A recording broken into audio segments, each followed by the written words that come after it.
बहुत जमाने पहले की बात है। एक बद्दाही नामवर बादशाह अपनी सल्तनत पर हुकूमत करता था। उसकी ताजपशी के दिन से ही उसे यह वहम हो गया था कि वह न सिर्फ रियाया का हामी है, बल्कि खुदा के बाद सबसे बड़ा इंसाफ करने वाला है। उसके दिल में यह यकीन बैठ गया था कि वह रहम दिल, समझदार और दरिया दिल इंसान है। कोई मसला हो, कोई मामला, बादशाह समझता था कि उससे बेहतर फैसला देने वाला कोई नहीं। इस बादशाह की 3 बेटियां थीं, तीनों हसीन, समझदार और तहजीब में ढली हुई। एक रोज बादशाह ने अपने आलीशान महल के दीवाने खास में अपनी बेटियों को तलब किया। फजा में सन्नाटा था और फर्श पर बिछे रेशमी गालों पर उनकी मौजूदगी में बादशाह ने बड़ी ही शान से कहा, जो कुछ मेरे पास है वह सब तुम्हारा है। तुम तीनों को मैंने जिंदगी दी है और मेरे हुक्म से ही तुम्हारा माजी हाल और मुस्तकबिल वजूद में आया है। मैं ही तुम्हारा मुकद्दर हूं। उसकी 2 बड़ी बेटियों ने सर झुकाकर जी अब्बा हुजूर कह दिया, मगर छोटी बेटी ने, जिसका नाम मेहरू था, सर उठाया और नरम मगर पुर असर लहजे में कहा, अब्बा हुजूर, मुझे नहीं लगता कि मेरा मुकद्दर आपके हाथों में है। मेरा यकीन है कि जो भी होगा वो मेरी अपनी सोच और अमल का नतीजा होगा। यह सुनते ही बादशाह का चेहरा गुस्से से सुर्ख हो गया। उसकी आंखों से शोले निकलने लगे और पूरे दीवान में खामोशी तारी हो गई। बादशाह ने मेहरू की बात को अपनी शान के खिलाफ तसव्वुर किया। उसे ऐसा महसूस हुआ कि उसकी बेटी ने उसका तख्त, उसका फैसला और उसका एहतराम ठुकरा दिया है। गुस्से में तिलमिलाता हुआ बादशाह बोला, अगर तू समझती है कि मेरा हुक्म तेरे मुकद्दर का मालिक नहीं, तो मैं साबित करूंगा कि तेरा हर लम्हा मेरे इशारे पर चलता है। और यूं माही को शाही हुक्म के जरिए महल की तहखाने में कैद कर दिया गया। मेहरू को उस रोज जिस तहखाने में ले जाया गया, वह महल की चकाचौंध से कोसों दूर था। मोटे पत्थरों से बनी दीवारें, नमी और सर्दी से भरी हुई फिजा और एक छोटा सा जंग लगा दरवाजा, बस यही उसकी नई दुनिया थी। बाहर की रोशनी यहां तक नहीं पहुंचती थी और अंदर कोई आवाज गूंजती भी थी तो बस जंजीरों की खनक और पहरेदारों की चहलकदमी। मेहरू ने ना चीखा, न गिला किया। उसके चेहरे पर न डर था, न ही शिकायत। उसने चुपचाप उस कोने में बैठकर अपनी आंखें बंद कर लीं और देर तक सोचती रही। उसके दिल में यकीन था कि अगर उसका बाप बादशाह है, तो वह भी उस खुदा की बनाई हुई एक सोच रखने वाली जिंदा रूह है, जिसका फैसला कोई और नहीं ले सकता। वक्त गुजरता गया। महीनों ने सालों का रूप ले लिया। महल में ताजे फूल सजते रहे, जलसे होते रहे, बड़ी बेटियों की शादियां हुईं और जिंदगी का कारोबार चलता रहा। मगर मेहरू के लिए हर दिन वहीं एक सा था। उसका जिस्म कमजोर हो गया, लेकिन उसका हौसला और यकीन पहले से कहीं ज्यादा मजबूत होता गया। कभी कभी बादशाह, जिसे लोग रहम दिल समझते थे, तहखाने में उतरकर अपनी बेटी को देखने आता। वो चाहता था कि मेहरू अपनी बात से पलट जाए, उससे माफी मांगे, उसके हाथों में अपना मुकद्दर सौंप दे। मगर मेहरू हर बार खामोश रहती। उसकी आंखों में वही यकीन झलकता रहता। मेरा मुकद्दर मैं खुद हूं। बादशाह, जो लोगों की नजरों में इंसाफ का पुतला था, अंदर से बेचैन रहने लगा। वह मेहरू की हालत देखता, उसका जर्द चेहरा, उसके सूखे होंठ, मगर फिर भी उसकी आंखों में कोई शिकस्त नहीं पाता। उसकी बाकी बेटियां हर ऐशो आराम में मग्न थीं, मगर मेहरू, जो बस अपना यकीन बचा रही थी, आज भी अकेली उस अंधेरी कैद में कैद थी। बादशाह ने एक रोज सोचा, अगर मैंने इसे जिंदा रखा तो यह मेरी औकात पर सवाल बनकर जीती रहेगी, मगर मैं रहम दिल हूं तो फिर क्या करूं। उसके दिल में एक नई साजिश ने जन्म लिया। कई रातों की बेचैनी के बाद आखिरकार बादशाह ने फैसला कर ही लिया।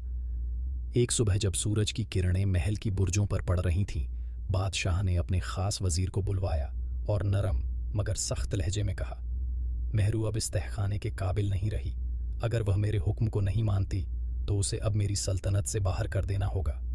वजीर ने सर झुकाया, हुजूर का हर हुक्म सर। आंखों पर बादशाह ने आगे कहा, मेरे इलाके की सरहद पर एक जंगल है, वहां की जमीन वीरान है मगर जानवरों से भरी हुई। वहां मैं उन लोगों को भेजता हूं जो मेरे कायदे को नहीं मानते। अब मेहरू भी उसी लायक है, उसे वहां भेज दो ना। महल ना गुलाम ना आराम, सिर्फ जंगल और तन्हाई। वजीर ने मेहरू को जब यह हुक्म सुनाया तो उसने चुपचाप सर हिला दिया, न शिकवा किया न सवाल। पहरेदारों ने उसे रेशमी लिबास की जगह मोटा खद्दर पहनाया और एक सादा रथ में बिठाकर जंगल की जानिब रवाना कर दिया। जंगल की फिजा अलग थी, ना ऊंची दीवारें, ना हुक्मरानों की सियासत। वहां बस दरख्तों की सरसराहट थी, परिंदों की पुकार और दूर से झरने की मध्यम आवाज, मेहरू को जंगल की गहराइयों में एक पुरानी गुफा में छोड़ दिया गया। उसके पास ना कोई सामान था, ना कोई मदद, सिर्फ एक बर्तन, कुछ सूखे मेवे और अपनी सोच। शुरू में उसे ठंडी रातों में बहुत तकलीफ हुई, मगर दिन चढ़ते ही वह झरने से पानी भरती, जंगली फल इकट्ठे करती और पत्थरों से अपने लिए चूल्हा बनाती। गुफा को उसने धीरे धीरे घर का रूप दे दिया। दीवारों पर फूलों की बेलें सजाई, जमीन को पत्तों से ढका और अपना एक कोना इबादत के लिए मुकर्रर कर लिया। मेहरू की सेहत अब बेहतर होने लगी थी। ताज़ी हवा और सादा खाना उसकी रूह को सुकून दे रहा था। वह अब और भी ज्यादा मुतमिन थी कि जो भी हो रहा है वह उसके अपने फैसलों की वजह से हो रहा है, नॉट किसी बादशाह के हुक्म से। जंगल अब मेहरू के लिए अजनबी नहीं रहा था। वो हर पेड़, हर झरने, हर राह से वाकिफ हो चुकी थी। सुबह की ठंडी हवा उसके चेहरे को सहलाती तो वह महसूस करती कि यह आज़ादी की हवा है, वह हवा जो महल के बंद कमरों में मयस्सर नहीं थी। गुफा अब एक छोटा सा मकान बन चुका था। दरख्तों की डालियों से उसने दरवाजा बना लिया था और चट्टानों को घिसकर एक चूल्हा तामीर कर लिया था। मेहरू अपने हाथों से सब्जियां उगाने लगी थी जो जंगल की जमीन ने उसे इनायत की थी। उसकी मेहनत रंग लाने लगी थी, जिस्मानी तौर पर भी और रूहानी तौर पर भी। एक दिन जब वह झरने से पानी भरकर लौट रही थी, उसे सामने एक अजनबी नजर आया। उसका लिबास सफर की गर्द से भरा हुआ था, चेहरा धूप से जला हुआ, मगर आंखों में कोई अजनबी चमक थी। वो राहगीर भटकते भटकते उस जंगल तक आ पहुंचा था। मेहरू ने पहले तो एहतियात से उसे देखा, फिर नरमी से पूछा, कौन हो तुम? राहगीर ने मुस्कुराकर जवाब दिया, मैं एक मुसाफिर हूं, रास्ता भटक गया हूं और शायद मुकद्दर ने मुझे तुम्हारी पनाह तक पहुंचा दिया है। मेहरू ने उसे पानी दिया, कुछ फल पेश किए और उसकी हालत देखकर उसे अपने गुफा के बाहर बैठने की इजाजत दी। उस राहगीर का नाम शाहब था। वह तिजारत के लिए निकला था, मगर लुटेरों ने उसका काफिला लूट लिया और वह जान बचाकर इस जंगल तक आ गया। शाहब ने मेहरू की तन्हाई, उसकी मेहनत और उसके यकीन को देखा तो दिल ही दिल में उसका मरीद हो गया। कुछ ही रोज़ों में वह भी मेहरू की मदद करने लगा। कभी लकड़ियां इकट्ठी करता, कभी सब्जियां उगाने में हाथ बंटाता। गुफा अब दो रूहों की पनाहगाह बन चुकी थी। वह दोनों दिन भर काम करते, शाम को झरने के पास बैठकर बातों में वक्त गुजारते। मेहरू के चेहरे पर जो सालों से उदासी की परत थी, वह अब धीरे धीरे उतरने लगी थी। आंखों में अब फिर से वह रोशनी झलकने लगी थी जो कभी तख्त के सामने खड़ी होकर अपने यकीन की गवाही देती थी। जंगल अब मेहरू के लिए एक घर से बढ़कर कुछ बन चुका था। वह एक छोटी सी दुनिया थी जिसमें न बादशाहत का घमंड था, न फर्जी इंसाफ और न ही किसी और के हुक्म की जंजीरें। मगर अब उस दुनिया में एक और रूह शामिल हो चुकी थी। शाहब की बातों में सादगी थी, लेकिन उन बातों में एक हिम्मत भी छुपी हुई थी जो मेहरू को अपनी सी लगती थी। वह दोनों अलग अलग रास्तों के मुसाफिर थे, मगर उनका दर्द एक सा था। मेहरू ने जो खोया था वह साहब की बातों में पा रही थी, एक हमराह, एक समझदार दोस्त और शायद कुछ और भी। एक शाम जब आसमान सुनहरी रोशनी से गांगा हुआ था और दरख्तों के पीछे सूरज धीरे धीरे छुप रहा था, मेहरू और साहब झरने के पास बैठे थे। मेहरू ने पूछा, तुम्हें डर नहीं लगता? इस वीराने में ना शहर है, ना लोग, ना रोशनी। साहब ने मुस्कुराते हुए जवाब दिया, जब इंसान की रूह को सुकून मिल जाए तो रोशनी दिल में पैदा होती है, और तुम्हारी आंखों में जो उजाला है वह इस सारे जंगल को रोशन कर देता है। मेहरू का चेहरा हल्की सी शर्म में झुक गया। वह जवाब तो ना दे सकी, मगर उसके दिल की धड़कनें बहुत कुछ कह रही थीं। वक्त यूं ही चलता गया। शाहब अब मेहरू के साथ गुफा को बेहतर बनाने लगा। उन्होंने साथ मिलकर एक छोटी सी बगीचा तैयार किया जिसमें गुलाब बेला और चमेली की खुशबू हर वक्त हवाओं में घुली रहती। जंगल के और लोग जो पहले दूर दूर रहते थे, अब धीरे धीरे उनके पास आने लगे। शाहब सबकी मदद करता और मेहरू उनके लिए इलाज खाना और सलाह देती। इस ब्याबान जंगल में अब एक बस्ती उभरने लगी थी, और इसी बस्ती में मेहरू और शाहब की आंखों ने एक दूसरे में वह तसल्ली, वह मोहब्बत देखनी शुरू कर दी थी जो सालों की तन्हाई के बाद कुदरत ने उन्हें इनायत की थी। जंगल अब जंगल नहीं रहा था। जहां पहले खामोशी और वीरानी थी, अब वहां जिंदगी की हलचल थी। दरख्तों के नीचे छोटी छोटी झोपड़ियां बन चुकी थीं। लोगों ने खेत बोने शुरू कर दिए थे और एक छोटी सी मंडी भी लगने लगी थी जहां लोग अपनी मेहनत का फल एक दूसरे से बांटते थे। इस बस्ती के मरकज में एक साफ सुथरी गुफा थी जो अब एक छोटे से महल का रूप ले चुकी थी। वह मेहरू और शाहब का घर था। शाहब की समझदारी और मेहरू की रहनुमाई से लोगों में एक नया यकीन पैदा हुआ। लोग उन्हें सिर्फ एक जोड़ा नहीं समझते थे, बल्कि उन्हें अपना रहनुमा मानते थे। जब कभी किसी के दरमियान कोई झगड़ा होता, लोग मेहरू के पास आते और उसकी बातें सुनकर दिल मान जाता। साहब लोगों की जरूरतों का ख्याल रखता, उनके लिए लकड़ी, पानी, बीज और इलाज का इंतजाम करता।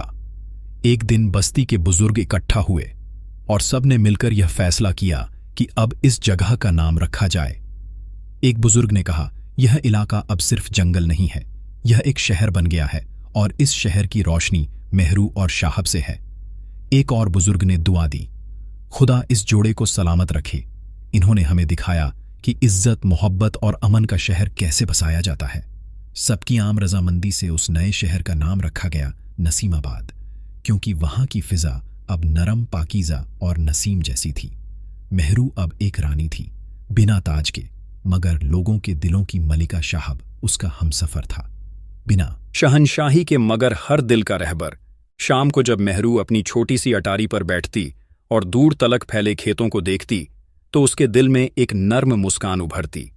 कभी उसने सोचा भी ना था कि जिस जंगल में उसे सजा के तौर पर भेजा गया, वहीं उसका मुकद्दर उसे एक नई बादशाहत दे देगा। साल गुजरते गए, नसीमाबाद अब एक फूलों से महकता हुआ, खुशहाली से भरपूर शहर बन चुका था। वहां की गली कूचों में बच्चे हंसी खुशी खेलते और लोग अमन और सुकून से जिंदगी गुजारते। उस शहर की शोहरत अब दूर दराज इलाकों तक जा पहुंची थी, यहां तक कि खबर बादशाह के कानों तक भी जा पहुंची। बादशाह अपने शीशे के महल में बैठा था जब वजीर ने आकर अर्ज की, हुजूर सरहदी, जंगल में जो बस्ती आपने सजा की जगह बनाई थी, वह अब एक शहर में तब्दील हो चुका है। लोग वहां मेहरू और किसी शाहब नामी शख्स को अपना रहनुमा मानते हैं। बादशाह चौंक गया। मेहरू, उसका चेहरा एकदम सख्त हो गया, मगर आंखों में हल्की सी बेचैनी भी तैर गई। वही जिद्दी लड़की जो अपने बाप के हुक्म को ठुकरा कर कहती थी कि उसका मुकद्दर उसके अपने हाथों में है। वजीर ने सर झुकाकर कहा, जी हुजूर, लोग कहते हैं उसने उस वीराने को आबाद कर दिया है और आज वह और उसका शौहर उस जगह के बादशाह और मल्लिका जैसे माने जाते हैं। बादशाह कुछ देर तक खामोश रहा, फिर अचानक उठा और कहा, तैयारी करो, मैं खुद देखना चाहता हूं कि मेरे हुक्म से निकली हुई वह लड़की अब किस तरह की सल्तनत चला रही है। काफिला तैयार हुआ। बादशाह शानो शौकत के साथ उस जंगल की तरफ रवाना हुआ जो अब एक हरे भरे शहर में तब्दील हो चुका था। जैसे ही वह नसीमाबाद की सरहद पर पहुंचा, उसने देखा दरख्तों के साए में चलती हवाएं, बच्चों की खिलखिलाहट, खेतों की हरियाली और लोगों के चेहरों पर सुकून। यह सब किसी हुक्म या जंजीर से नहीं, बल्कि इलास और मेहनत से पैदा हुआ था। जब बादशाह महल नुमा गुफा तक पहुंचा, उसने देखा मेहरू एक ऊंची जगह पर बैठी है और लोग उसे इज्जत से बीबी मेहरू कहकर पुकारते हैं। उसके साथ बैठा एक नौजवान बड़ी शान से लोगों को दुआएं दे रहा था। बादशाह ने यह मंजर देखा तो उसकी आंखें फटी की फटी रह गईं। जिस बेटी को उसने सजा दी थी, वही अब एक शहर की सरदार बनी बैठी थी और उसके चेहरे पर ना शिकवा था, ना गुरूर, बल्कि एक ऐसी ठहराव और नरमी थी जो दिल को छू जाती थी। बादशाह नसीमाबाद की सरजमी पर खड़ा था, मगर उसके दिल में एक अजीब सी बेचैनी थी। उसकी आंखों के सामने वह बेटी थी जिसे उसने कभी अपनी ताकत के मुकाबले में एक खतरा समझा था, मगर आज वह किसी ताज के बिना भी एक मुकम्मल सल्तनत की हाकिमा थी। मेहरू ने जब अपने पिता को देखा तो उसकी आंखों में कोई डर, शिकवा या नफरत नहीं थी, बल्कि वह निगाहें एक सुकून और वकार से भरी हुई थीं। वो धीमे कदमों से आगे बढ़ी, बादशाह के सामने सिर झुकाकर बोली, अहले नसीमाबाद की जानिब से आपका इस्तकबाल है। आइए, इस सरजमीन पर आपका भी हक है। आखिर आप मेरे वालिद हैं। बादशाह की आंखें भर आईं। यह वही बेटी थी जिसे वह कमज़ोर, नाफरमान और ज़िद्दी समझता रहा, मगर आज उसकी ज़ुबान में नरमी थी, उसके लहजे में इज्जत थी और उसकी हरकतों में बड़प्पन। उसे शहर में घुमाया गया जहां लोग मुस्कुराते चेहरों से बादशाह का इस्तकबाल करते, मगर उनकी आवाज़ों में डर नहीं, मोहब्बत थी। बच्चे बादशाह के सामने बेधड़क खेलते हुए निकल जाते और औरतें उसके सामने बेझिझक अपने काम में लगी रहती। बादशाह ने पहली बार महसूस किया कि हुकूमत का असली मतलब क्या होता है। जब रात हुई, मेहरू ने अपने महल में बादशाह के लिए एक कमरा तय किया, खाना भी खुद अपने हाथों से बनवाया और सादगी से पेश किया। बादशाह ने जब वह लजीज मगर सादा खाना चखा तो वह सोच में पड़ गया।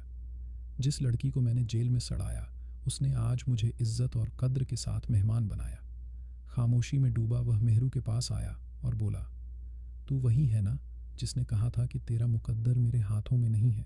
मेहरू ने हौले से जवाब दिया, मैंने सिर्फ यह कहा था कि इंसान अपने अमल और सोच से खुद अपना मुकद्दर लिखता है, मगर आपने उस बात को अपनी शान का सवाल बना लिया था।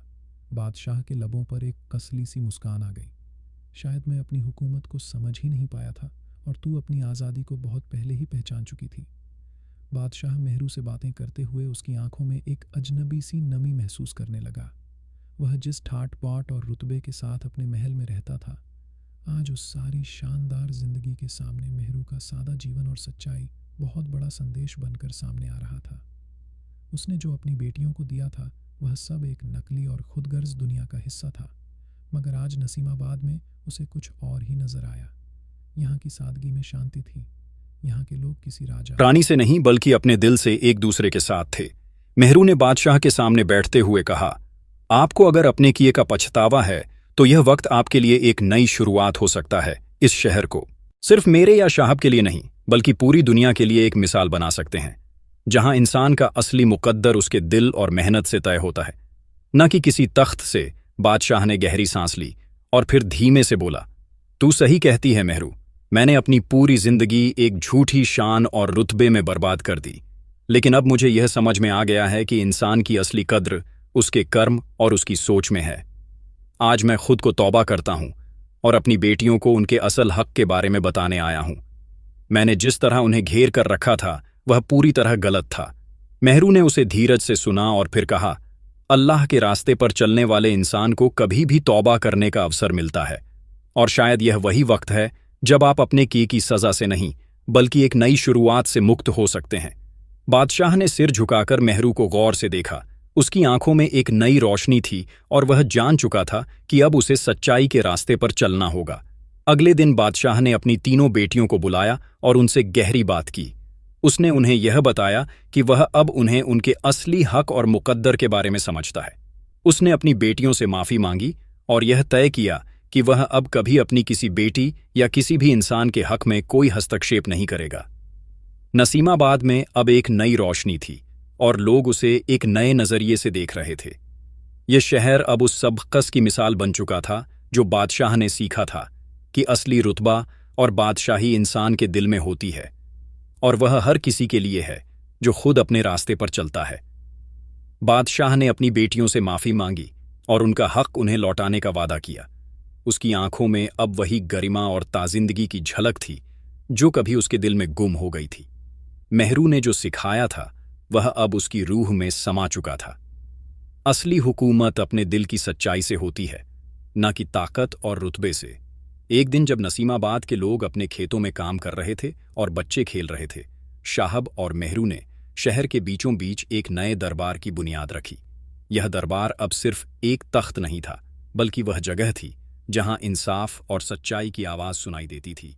मेहरू और शाहब ने मिलकर तय किया कि इस दरबार में किसी भी तरह के तानाशाही के फैसले नहीं होंगे। यहां सिर्फ उन लोगों की आवाज सुनी जाएगी जो खुद को भाग्य के हाथों मजबूर नहीं समझते बल्कि अपने रास्ते खुद चुनते हैं। बादशाह ने भी अब अपनी जिंदगी के फैसले सच्चाई और न्याय के आधार पर लेने शुरू कर दिए थे। उसने नसीमाबाद के नियमों को माना और पूरी तरह से मेहरू के हुक्म और शाहब के सहयोग को स्वीकार किया। वह अब समझ चुका था कि असली राजाओं की पहचान उनके दिल की दरियादिली और फैसलों में छुपी होती है, न कि उनके महलों और तख्तों में। एक दिन जब मेहरू और शाहब अपनी बगिया में बैठे थे, मेहरू ने कहा, यह शहर अब हमसे ज्यादा लोगों के दिलों में है। हमने जो हासिल किया है वह किसी तख्त या सत्ता से नहीं बल्कि मेहनत और सच्चाई से आया है, और यही असली ताकत है। शाहब मुस्कुराया और बोला, हाँ, हम अब जानते हैं कि असली बादशाही तो यही है, लोगों के दिलों में एक जगह बनाना और उनके हक का सम्मान करना। बादशाह भी अब नसीमाबाद में एक आम नागरिक की तरह रह रहा था। उसका दिल अब सही रास्ते पर था। उसकी बेटियां मेहरू और शाहब की तरह अब अपने जीवन में खुश थीं और अपने फैसलों के साथ संतुष्ट। उन्होंने अब कभी अपने भाग्य को किसी और के हाथों में नहीं सौंपा था, उन्होंने उसे खुद ही आकार दिया था। नसीमाबाद का नाम अब सिर्फ एक शहर के रूप में नहीं बल्कि एक मिसाल के रूप में लिया जाता था। वह शहर जहां लोग अपने हक की तलाश में नहीं बल्कि अपने हक को खुद पाने में यकीन रखते थे। इस तरह मेहरू साहब और बादशाह ने एक नई दुनिया बनाई, जहां इंसान का असली मुकद्दर उसके दिल और अमल से तय होता था, और जहां प्यार, सच्चाई और न्याय हमेशा जीतते थे। दोस्तों, ये थी हमारी आज की कहानी। उम्मीद है आपको हमारी ये वीडियो पसंद आई होगी। अगर वीडियो पसंद आई हो तो इसे लाइक करें, साथ ही करीबी लोगों के साथ इसे शेयर भी जरूर करें। नए आने वाले लोगों से हमारी दिल से गुजारिश है, हमारे YouTube चैनल सब्सक्राइब कर लें, साथ ही लगे बेल बटन को प्रेस कर दें ताकि हर वीडियो का नोटिफिकेशन आपको टाइम पर मिलता रहे। शुक्रिया।